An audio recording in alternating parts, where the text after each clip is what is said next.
Online വിദ്യാഭ്യാസ രംഗത്ത് വേറിട്ട കോഴ്സുകൾ പഠിക്കാൻ പ്രത്യേക കേന്ദ്രം ആരംഭിക്കുമെന്ന് മന്ത്രി ആർ ബിന്ദു.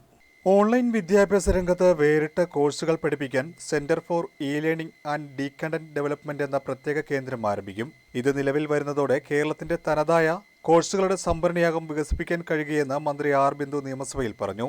ആയിരക്കണക്കിന് വിദ്യാർത്ഥികൾക്ക് ഒരേ സമയം അധ്യയനം നടത്താൻ പറ്റുന്ന ശാസ്ത്ര വളർച്ചയെത്തിയ ഈ കാലത്ത് ഓൺലൈൻ വഴി എന്തെല്ലാം കോഴ്സുകൾ ലഭ്യമാക്കാൻ കഴിയുമെന്ന എജസലാം എംഎൽഎയുടെ ചോദ്യത്തിന് മറുപടി പറയുകയായിരുന്നു മന്ത്രി. സംസ്ഥാനത്തിന് അകത്തും പുറത്തുമുള്ള അധ്യാപകരുടെ ക്ലാസുകൾ ഇതുവഴി ലഭ്യമാക്കാൻ കഴിയും. ഹയർ എഡ്യൂക്കേഷൻ കൗൺസിലിന് ഇത്തരത്തിലൊരു കേന്ദ്രമുണ്ട്. അത് കൂടുതൽ വിപുലീകരിക്കുന്നതിനാണ് ശ്രമിക്കുന്നത്.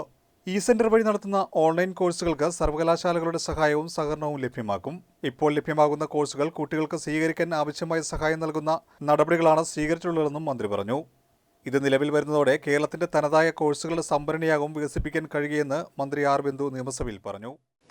ഓൺലൈൻ ലേണിംഗ് ഇന്നത്തെ സാഹചര്യത്തിൽ അനിവാര്യമായ ഒന്നാണ്.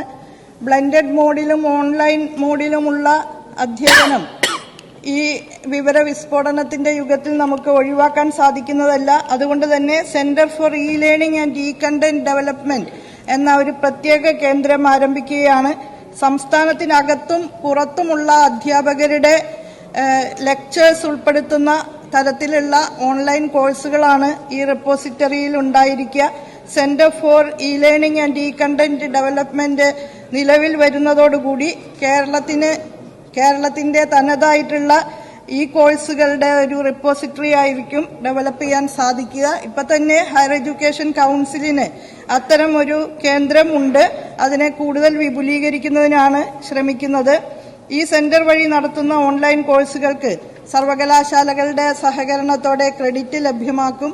അതുപോലെ മൂക്ക് കോഴ്സുകൾ ഇപ്പോൾ ലഭ്യമാകുന്നവ കുട്ടികൾക്ക് സ്വീകരിക്കാൻ സാധിക്കും. അതിനെല്ലാം ക്രെഡിറ്റ് നൽകുന്ന നടപടിയാണ് എടുത്തിട്ടുള്ളത്.